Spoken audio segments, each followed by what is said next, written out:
My whole life has been spent chasing love, which to me feels like the ideal chord progression. It's elusive, seductive, and always just within reach if you strike the proper notes.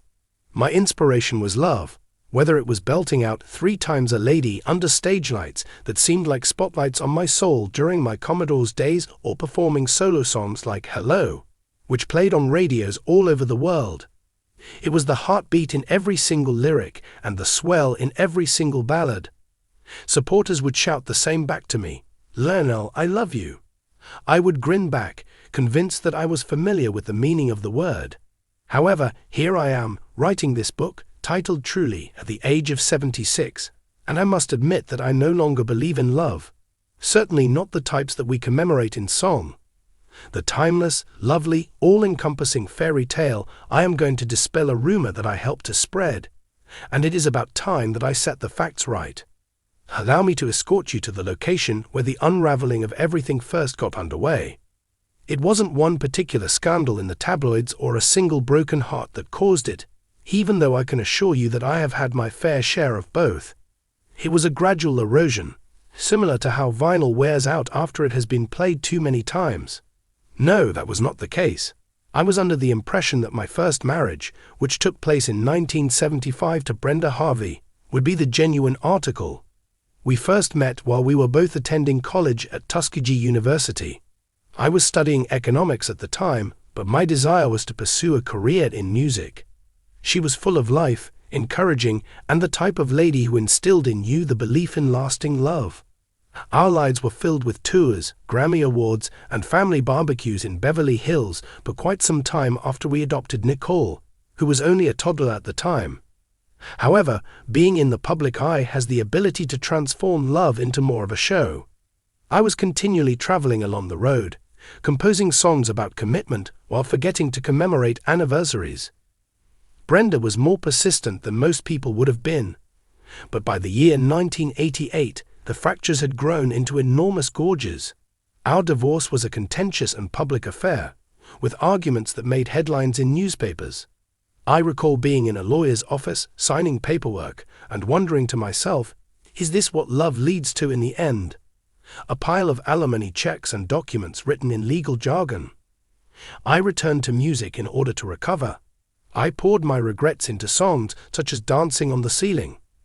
Then, in 1995, Diane Alexander made her entrance. She was a dancer, and she had just as much enthusiasm as I did. For a brief moment, it felt as though we had achieved atonement when we became parents to 2 children, Miles and Sophia. Love 2.0, improved and unassailable, we traveled all over the world, attending dinners in Paris and yacht parties in the Mediterranean. I wrote Truly during the initial idyllic phase of our relationship, having complete faith in every word. Girl, tell me only this, that I'll have your heart for always. However, reality eventually became apparent. The unrelenting glare of the spotlight, the gap in years between their ages, the ceaseless enticements of the profession, we had finished up by 2003. It was yet another divorce and another fortune that had been split between the two of us. I reflected on my past and saw 2 broken marriages, children who were shuttling back and forth between families, and a repertoire of love songs that now seemed like lies. Was love only a fleeting surge, similar to the exhilaration that follows a performance that has sold out? My confidence was eroded not only by personal shortcomings. The music industry is a romantic deal-breaker in and of itself. I have witnessed far too many artists, friends, legends reduced to rubble by it. Michael Jackson, my ally in We Are the World, relentlessly pursued perfection in both love and life until it ultimately overwhelmed him. Whitney Houston, whose voice was so powerful that it could bring angels to tears, was ensnared in a poisonous love affair that brought her to her knees. I have seen the dark side of the business from my days in the Commodores, when we would go on tour with acts such as the Jacksons. I have witnessed groupies professing undying love one night and then leaving by the next morning.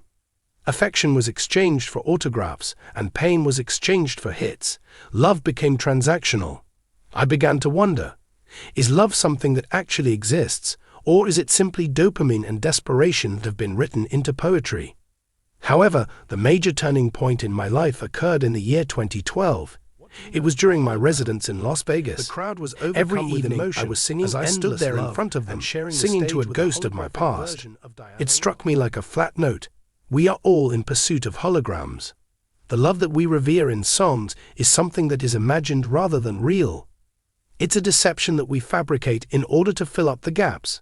Lionel Sr., the man who taught me how to be resilient, passed away that year. My mother and dad had a marriage that was solid. It lasted for 50 years, but even it did not match up to the fairy tale that I had envisioned. One evening in our Alabama house, when we were sipping whiskey, my father made a confession that love was not pyrotechnics. Rather, it was a matter of perseverance. It's not a matter of having faith in love, son, he continued. It is a matter of selecting it, together with all of its imperfections. I couldn't stop thinking about what he had said to me. If love necessitated constant decision-making, why did mine continue to fall short of expectations? After my divorce, I attempted therapy, self-help books, and even a short-lived interest in Eastern philosophy. I kept a notebook in the Hollywood Hills and meditated in Bali. However, the more I examined love, the less sense it made. Biologists assert that it is our evolutionary wiring that is to blame, not science. They explain that hormones such as oxytocin deceive us into forming bonds in order to survive. Psychologists refer to these as attachment styles, which are established during early life. Mine? It is most likely that the person is avoidant, since they were raised in a strict environment where feelings were sung rather than voiced. I came to the realization that my music served as an escape rather than a source of illumination. Caught up in you. More like being stuck in a state of denial. All night long. A metaphor for passion that is ephemeral. After that, there were letters from admirers. Thousands of emails received throughout the years, all of which say things like, "Your song saved my marriage," or "Playing truly was how I proposed." Uplifting, definitely, but also devastating. I would receive follow-ups about shattered dreams, betrayals, and divorces. In 2020, when the epidemic was ongoing and lockdown was in effect, one woman wrote about her experience. I listened to Hello on repeat while my husband left me via Zoom. Why did I come to believe that? My reservations were reflected in the things that she said. Love is a gamble rather than a means of salvation. In a world where swipes and filters reign supreme, it has become commodified. Applications transforming souls into profiles, computers playing matchmaker. I observed as my children navigated their own paths in life. Sophia with her profession in modeling and Miles in music. They are more sensible than I was, but even they acknowledge that love feels vulnerable in the digital age. Why give up on your faith then? This is not cynicism, it is clarity of vision. Setting ourselves up for disappointment is the result of the romanticization of love that we engage in. The conclusion that is typical of Hollywood films, infrequently encountered. The concept of having a soulmate, it has been demonstrated that it is false. I have found calm in platonic relationships, including friendships with Kenny Rogers, who shared war memories with me over golf, and mentorships with new musicians like Adele, who reinvented Hello her way. Love within the family persists, but it is not the all-encompassing force that I once preached it to be. The chaos in my life dissipates when I am with my grandchildren. In the past, honestly, I am not giving up on love or my relationships with other people. I am giving it a new definition. You can call it camaraderie, respect, or shared laughter. I still perform and still feel the enthusiasm of the crowd, but I now sing with a mischievous grin. Easy does not refer to love that is without work. Rather, it refers to relinquishing control.